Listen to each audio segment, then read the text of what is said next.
ಎಲ್ರಿಗೂ ನಮಸ್ಕಾರ. ಇವತ್ತು ಪಾಲಕ್ ಪರೋಟ ಮಾಡೋದು ನೋಡೋಣ. ಪಾಲಕ್ ಪರೋಟ ಮಾಡಲಿಕ್ಕೆ ನಾನು ಒಂದು ದೊಡ್ಡ ಕಟ್ಟು ಪಾಲಕ್, ಒಂದು ಹಿಡಿ ಕೊತ್ತಂಬರಿ ಸೊಪ್ಪು,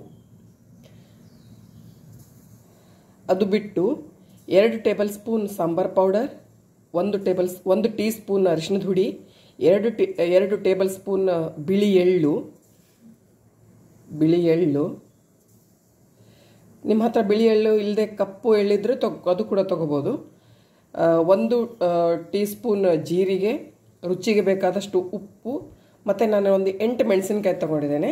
ನೀವು ಈ ಖಾರ ಉಪ್ಪು ನಿಮಗೆ ಮಸಾಲೆ ನಿಮಗೆ ಹೇಗೆ ಬೇಕು ಹಾಗೆ ವೇರಿಯೇಷನ್ಸ್ ಮಾಡ್ಕೋಬೋದು, ಫಿಕ್ಸ್ ಅಂತೇನಿಲ್ಲ ಇದಕ್ಕೆ. ಇದು ಬಿಟ್ಟು ನಮಗೆ ಗೋಧಿ ಹಿಟ್ಟು, ನನಗೆ ಎಷ್ಟು ಬೇಕು ಸುಮಾರು ಈಗ ಒಂದು 12 ಚಪಾತಿಗೆ ಆಗುವಷ್ಟು ಗೋಧಿ ಹಿಟ್ಟು ತೊಗೋತೇನೆ ನಾನು. ಇವಾಗ ಪಾಲಕ್ ಸೊಪ್ಪು ಸರಿಯಾಗಿ ತೊಳ್ಕೊಂಡಿದೆ, ನೀರೆಲ್ಲ ಒಂದು 2-3 ಬಾರಿ ನೀರಲ್ಲಿ ಹಾಕಿ ತೊಳ್ಕೊಂಡಿದ್ದು ಸೊಪ್ಪುಗಳೆಲ್ಲ. ಈಗ ನಾನು ಇದನ್ನು ಸಣ್ಣದಾಗಿ ಹೆಚ್ಚಿಟ್ಕೊಂಡು ಪೇಸ್ಟ್ ಮಾಡ್ಕೊಳ್ಳೋದು ಡೈರೆಕ್ಟಾಗಿ. ಪಾಲಕ್ ಸೊಪ್ಪು, ಕೊತ್ತಂಬರಿ ಸೊಪ್ಪು ಮತ್ತು ಹಸಿಮೆಣಸಿನಕಾಯಿ 3 ಸೇರಿಸಿ ಮಿಕ್ಸಿ ಮಾಡ್ಕೊಂಡು ಪೇಸ್ಟ್ ಮಾಡ್ಕೊಳ್ಳೋದು. ಆ ಪೇಸ್ಟನ್ನು ಹಿಟ್ಟಿನೊಟ್ಟಿಗೆ ಸೇರಿಸಲಿಕ್ಕೆ, ಗೋಧಿ ಹಿಟ್ಟಿಗೆ ನಾನು ಹೇಳಿದ್ಮೇಲೆ ಇಲ್ಲಿ ಉಪ್ಪು, ಜೀರಿಗೆ, ಬಿಳಿ ಎಳ್ಳು, ಅರಿಶಿಣದ ಹುಡಿ, ಸಾಂಬಾರು ಹುಡಿ ಇದನ್ನೆಲ್ಲ ಒಟ್ಟಿಗೆ ಸೇರಿಸೋದು. ಇದಕ್ಕೆ ಸೇರಿಸಿ ಆ ಪೇಸ್ಟನ್ನು ಹಾಕಿ ಹಿಟ್ಟನ್ನು ಹತ್ಕೊಳ್ಳಿಕ್ಕೆ. ಈಗ ಸ್ವಲ್ಪ ನೀರು ಹಾಕಿ ನಾನು ಪೇಸ್ಟ್ ಮಾಡ್ಕೊಂಡಿದ್ದೇನೆ. ಈ ಪೇಸ್ಟನ್ನು ಹಿಟ್ಟಿನೊಟ್ಟಿಗೆ ಸೇರಿಸಲಿಕ್ಕೆ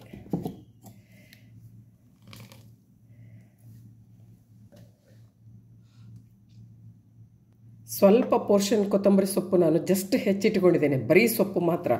ಅಂದರೆ ಅದು ಪೂರ್ತಿ ಪೇಸ್ಟ್ ಆಗಿಬಿಟ್ರೆ ನೋಡ್ಲಿಕ್ಕೆ ಅಷ್ಟು ಸರಿ ಕಾಣಲ್ಲ. ಸೊ ಅವಾಗವಾಗ ಇದು ಕೂಡ ಸಿಗಬೇಕು, ಎಲೆ ಕೊತ್ತಂಬರಿ ಸೊಪ್ಪದ್ದು. ಸೊ ಹಾಗೆ ನಾನು ಮಾಡ್ಕೊಂಡಿದ್ದೆ. ಇವಾಗ ಹಿಟ್ಟು ಕಲಿಸ್ಲಿಕ್ಕೆ ಫಸ್ಟಿಗೆ ಮೊದಲು ಒಂದು ರೌಂಡ್ ಹಿಟ್ಟು ಕಲಿಸ್ಬಿಟ್ಟು ಇದಕ್ಕೆ ಉಪ್ಪು ಕಡಿಮೆ ಇದನ್ನು ನೋಡಿಕೊಂಡು ಹಾಕ್ಕೊಂಡು, ಮತ್ತೆ ಬೇಕಿದ್ರೆ ನೀರು ಬೇಕಿದ್ರೆ ಹಾಕೋದು. ಮೊದಲಿಗೆ ಹಾಕೋಬೇಡಿ, ಪಾಲಕ್ ಸೊಪ್ಪದಲ್ಲಿದ್ದು ನೀರು ಮತ್ತು ಅದು ಪೇಸ್ಟ್ ಮಾಡ್ಕೊಳ್ಳಿಕ್ಕೆ ಸ್ವಲ್ಪ ನೀರು ಹಾಕಿದ್ದೀವಲ್ಲ, ಅದು ಮೋಸ್ಟ್ಲಿ ಅದರಲ್ಲಿ ಸಾಕಾಗ್ತದೆ. ಇಲ್ಲ ಕಮ್ಮಿ ಬಿದ್ದರೆ ಮಾತ್ರ ಹಾಕ್ಕೊಳ್ಳೋದು.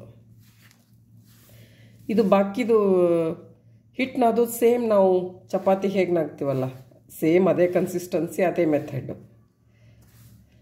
ಮತ್ತು ಇನ್ನು ಕೆಲವೊಬ್ಬರೆಲ್ಲ ಇದನ್ನು ಪಾಲಕ್ ಸೊಪ್ಪನ್ನು ಬ್ಲಾಂಚ್ ಮಾಡಿಕೊಂಡು, ಅಂದರೆ ಒಂದು ಕುದಿ ನೀರಲ್ಲಿ ಹಾಕಿ ಆಮೇಲೆ ನೀರು ಬಸ್ತು ಪೇಸ್ಟ್ ಮಾಡ್ಕೊತಾರೆ. ಅದೆಲ್ಲ ಏನೂ ಬೇಕಿಲ್ಲ. ನೀವು ಬೇಯಿಸುವಾಗ ಇದು ಗೊತ್ತು ಕೂಡ ಆಗಲ್ಲ, ನೀಟಾಗಿ ಟೇಸ್ಟ್ ಗೊತ್ತಾಗ್ತದೆ. ಸೊ ಹಾಗಾಗಿ ಏನು ಬ್ಲಾಂಚ್ ಮಾಡೋದೆಲ್ಲ ಏನು ಬೇಡ. ಅದರಲ್ಲಿ ಮಾಡುವಾಗ ಸುಮಾರಷ್ಟು ಅದರದ್ದು ನ್ಯೂಟ್ರಿಷಿಯಸ್ ವ್ಯಾಲ್ಯೂ ಎಲ್ಲ ನೀರಲ್ಲಿ ಹರ್ಕೊಂಡು ಹೋಗ್ತದೆ, ಯಾಕಂದ್ರೆ ಆ ನೀರು ಯೂಸ್ ಮಾಡಲ್ಲ ನಾವು. ಸೊ ಇದು ಡೈರೆಕ್ಟಾಗಿ ಪೇಸ್ಟ್ ಮಾಡ್ಕೊಂಡು ಮಾಡ್ಬೋದು. ಬೇರೆ ಸೊಪ್ಪುಗಳದ್ದು ಕೂಡ ಮಾಡ್ಬೋದು. ಫಾರ್ ಎಕ್ಸಾಂಪಲ್ ಮೇಥಿ ಸೊಪ್ಪು, ಸಬ್ಬಸಿಗೆ ಸೊಪ್ಪು, ಬಟ್ ಅದರಲ್ಲಿ ಪೇಸ್ಟ್ ಮಾಡೋದು ಬೇಡ, ಅದನ್ನು ಸಣ್ಣದಾಗಿ ಹೆಚ್ಚಿ ಸೇರಿಸ್ಕೊಳ್ಳಿಕ್ಕೆ. ಪಾಲಕ್ ಹಾಗೆ ಮಾಡಿದ್ರೆ ಸರಿಯಾಗಲ್ಲ, ಅದಕ್ಕೆ ನಾವು ಪೇಸ್ಟ್ ಮಾಡ್ಕೊಂಡು ಸೇರಿಸ್ತಾ ಇರೋದು. ಈಗ ಸ್ವಲ್ಪ ನೀರು ಹಿಡಿತದೆ, ಅದನ್ನು ಹಾಕ್ಕೊಂಡು ಹಿಟ್ಟನ್ನ ಹಾಕ್ಕೋತೇನೆ. ಈಗ ಹಿಟ್ಟು ನಾದಿ ಆಗಿದೆ. ಈಗ ನೋಡಿ ಅದು ಹಿಂಗೆ ನಾವು ಹಿಟ್ಟು ನಾದಿ ಆಗಿದೆ ಅಂತ ಹೆಂಗೆ ಗೊತ್ತಾಗಬೇಕು ಅಂದರೆ, ಈಗ ನೀವು ಹಿಂಗೆ ಮಾಡಿದಾಗ ಇದರಲ್ಲಿ ಏನಾದರೂ ಇದ್ರದ್ದು ಎಳ್ಕೋತೈತೆ ಅಂತಾನೆ, ಹಿಟ್ಟು ಅಂಟ್ಕೊಳ್ಳಲ್ಲ, ಕೈಗೆಲ್ಲ ಅಂಟ್ಕೊಳ್ಳಲ್ಲ. ಸೊ ಅಲ್ಲಿಗೆ ಹಿಟ್ಟು ಆಗಿದೆ ಅಂತ ಅರ್ಥ. ಸೊ ಈಗ ನಾನು ಇದನ್ನು ಮುಚ್ಚಿ ಒಂದು 10 ಮಿನಿಟ್ಸ್ ಬಿಡ್ತೇನೆ. ಸೊ ಕರೆಕ್ಟಾಗಿ ಅದು ಹಿಟ್ಟೆಲ್ಲ ನೀರೆಲ್ಲ ಅಬ್ಸಾರ್ವ್ ಆಗಿ ಒಂದು ಒಳ್ಳೆ ಹದಕ್ಕೆ ಬರ್ತದೆ. ಸೊ ನಾನು ಒಂದು ಲಿಡ್ ಕ್ಲೋಸ್ ಮಾಡಿ ಇಡ್ತೇನೆ. ಸೊ ಒಂದು 10 ನಿಮಿಷ ಇರಲಿ. ಇವಾಗ ಅರ್ಧ ಗಂಟೆ ಆಗಿದೆ ನಾನು ಇಟ್ಟು. ಸೊ ಇವಾಗ ಮಾಡೋಕ್ಕಿಂತ ಮುಂಚೆ ಇನ್ನೊಮ್ಮೆ ಒಂದು ಬಾರಿ ಸಣ್ಣದಾಗಿ ಒಂದು ಮಿದ್ಕೊಂಡು, ನಮಗೆ ಎಷ್ಟು ಇದು ಬೇಕಲ್ಲ ಪರೋಟ ಸೈಜು ಅಷ್ಟು ದೊಡ್ಡದು ನಾವು ಉಳ್ಳೆ ತೊಗೋಬೋದು. ಉಳ್ಳೆ ಮಾಡಿ ಇಟ್ಕೊಂಡು ಚಪಾತಿ ಥರ ಲಟ್ಟಿಸ್ಲಿಕ್ಕೆ. ಸೊ ನೋಡುವ, ಈಗ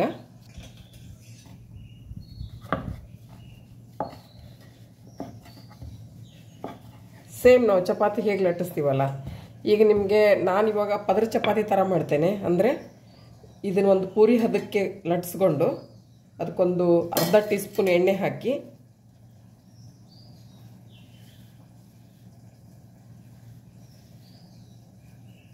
ಈ ಥರ ಫೋಲ್ಡ್ ಮಾಡಿಕೊಂಡು ಲಟ್ಟಿಸೋದು. ಇದು ಪದರ ಚಪಾತಿ ಅಂತ ಹೇಳ್ತೇವೆ. ಇದನ್ನು ನಾವು 3 ಪದರ ಬರ್ತದೆ ಇದರಲ್ಲಿ. ಆ್ಯಕ್ಚುಲಿ 4 ಪದರ ಇದ್ರೂ ಕೂಡ ಉಬ್ಬುವಾಗ ಅದು ಒಂದು 3 ಪದರಲ್ಲಿ ಬರ್ತದೆ. ಸೊ ಸೇಮ್ ಇದರಲ್ಲಿ ಚಪಾತಿ ಥರ ನೀಟಾಗಿ ಲಟ್ಸ್ಕೊಳ್ಳೋದು. ನೆನಪಿರಲಿ, ಇದರಲ್ಲಿ ನೀವು ತುಂಬ ಪ್ರೆಷರ್ ಹಾಕಿ ಲಟ್ಟಿಸ್ಲಿಕ್ಕಿಲ್ಲ, ಹಗುರವಾಗಿ ಲಟ್ಟಿಸೋದು. ಅದು ಇಲ್ದಿದ್ರೆ ಅದು ಉಬ್ಬುವುದಿಲ್ಲ ಚಪಾತಿ. ಆ್ಯಕ್ಚುಲಿ ಎಲ್ಲ ಕಡೆ ನೀಟಾಗಿ ಯಾವುದ್ಯಾವುದು ಎಲ್ಲಿ ದಂಡೆಗಳು ದಪ್ಪಿರ್ತದಲ್ಲ ಅದನ್ನೆಲ್ಲ ಸರಿಯಾಗಿ ತಿಡ್ಕೊಂಡು ಒಂದೇ ಹದಕ್ಕೆ ಇದಾಗಬೇಕು.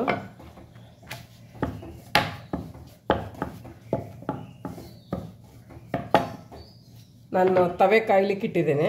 ತವೆ ಅಂದರೆ ನಮ್ಮದು ನಾನ್ ಸ್ಟಿಕ್ ತವೆ, ನಮ್ಮದು ಕೆಬ್ಬಣದ ತವೆ ಇರ್ತದಲ್ಲ, ಕಾಸ್ಟ್ ಐರನ್ ತವೆ, ಅದನ್ನ ಯೂಸ್ ಮಾಡ್ತೇನೆ ನಾನು ಯಾವಾಗಲೂ ಚಪಾತಿ ರೊಟ್ಟಿಗೆ. ಸೊ ಇಷ್ಟಾಗಿದೆ. ಇವಾಗ ತವೆಗೆ ಹಾಕಲಿಕ್ಕೆ. ತವೆ ಬಿಸಿಯಾಗಿದೆ, ಮೇಲ್ಗಡೆಯಿಂದ ಕೈ ಹೀಗೆ ಹಿಡಿದು ನೋಡುವಾಗ ಗೊತ್ತಾಗ್ತದೆ ಅದು ಉಗಿ. ಸೊ ಇವಾಗ ಹಾಕಲಿಕ್ಕೆ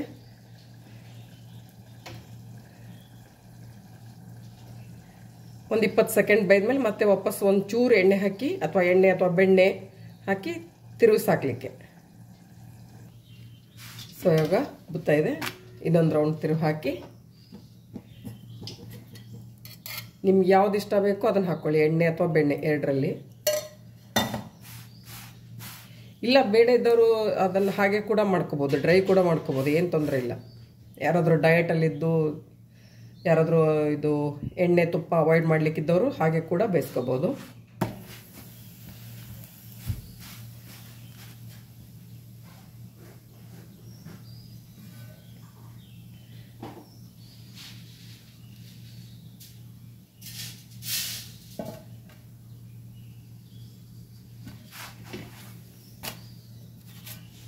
ಇವಾಗ ಆಗಿದೆ, ನಾನು ಪ್ಲೇಟಿಗೆ ತಗೋತೇನೆ.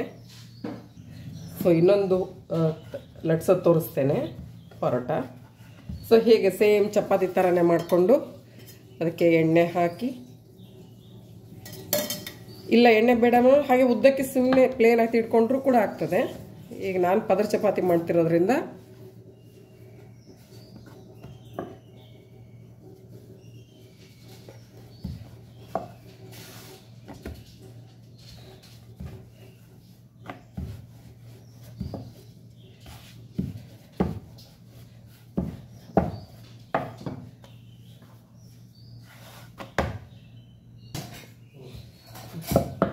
ಸೊ ನೀಟಾಗಿ ಲಟ್ಟಿಸ್ಕೊಂಡು. ಇನ್ನೊಂದು ನೆನಪಿರಲಿ, ಇದು ಸೇಮ್ ಏನು ಮಾಡಿದ್ನಲ್ಲ ಈ ಹಿಟ್ಟಿಂದ ಪುರಿ ಕೂಡ ಮಾಡ್ಬೋದು, ಪಾಲಕ್ ಪುರಿ ಕೂಡ ಆಗ್ಬೋದು.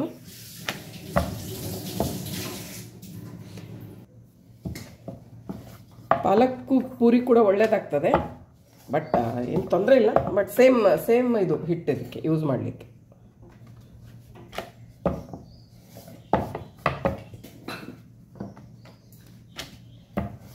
ನಾನು ಚಪಾತಿ ಲಟ್ಟಿಸಿದ್ನಲ್ಲ, ಇದ್ರ ಬದಲಿ ಪರೋಟ ಲಟ್ಟಿಸೋ ಬದಲಿಗೆ ಪುರಿ ಸೈಜಿಗೆ ಕದ್ದು ಪುರಿ ಮಾಡಿದ್ರೆ ಪಾಲಕ್ ಪುರಿ ಆಗ್ತದೆ ಅಷ್ಟೇ. ನಮಗೆ ಒಂದು ಅದರದ್ದು ಮೆಥಡ್ದೆಲ್ಲ ಗೊತ್ತಾಗ್ಬಿಟ್ರೆ ಆರಾಮಾಗಿ ಚೇಂಜಸ್ ಮಾಡ್ಕೋಬೋದು. ಸೊ ತವೆಗೆ ಹಾಕ್ತೇನೆ, ಒಂದು 10 ಸೆಕೆಂಡ್ ಬೇಯಲಿ. ಒಂದು ಅರ್ಧ ಟೀ ಸ್ಪೂನ್ ಎಣ್ಣೆ,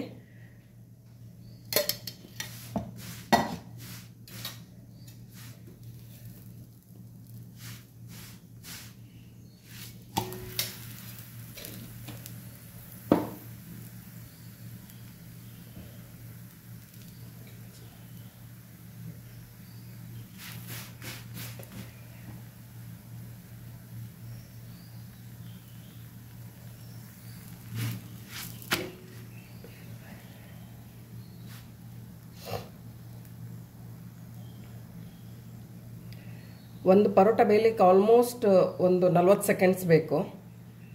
ಅಂದರೆ ಗೊತ್ತಾಗ್ತದೆ ಬೇಯೋದು, ನಾನು ಜಸ್ಟ್ ಹೇಳ್ತಾ ಇದ್ದೀನಿ ಅಂದಾಜು. ಈ ಥರ ಎಲ್ಲ ಕಣ್ಣೆಲ್ಲ ಬೀಳುವಾಗ ಗೊತ್ತಾಗ್ತದೆ ಎಷ್ಟು ಬೆಂದಿದೆ ಅಂಥೇಳಿ. ಇದು ನಾನು ಹೇಳ್ತಾ ಇರೋದು ಬಿಗಿನರ್ಸಿಗೆ ಮಾತ್ರ, ಆಯಿತಾ. ಸೊ ಇಲ್ಲಿ ಆಗಿದೆ, ನಾನು ಪ್ಲೇಟಿಗೆ ತಗೋತೇನೆ. ಪರೋಟ ರೆಡಿಯಾಗಿದೆ. ಇದನ್ನು ನಾವು ಪಲ್ಯ ಜೊತೆಗೆ ತಿನ್ಬೋದು, ಕಾಯಿ ಚಟ್ನಿ ಜೊತೆಗೆ ತಿನ್ಬೋದು, ಬರೀ ಮೊಸರು ರೊಟ್ಟಿ ತಿನ್ಬೋದು. ಇಲ್ಲ ಏನು ಇಲ್ಲದೆ ಹೋದರೂ ಕೂಡ ಹಾಗೆ ಕೂಡ ಬಿಸಿದು ನೀವು ಬೆಣ್ಣೆ ಏನಾದರೂ ಎಣ್ಣೆ ಬಿಸಿದ್ರೆ ತಿನ್ಬೋದು.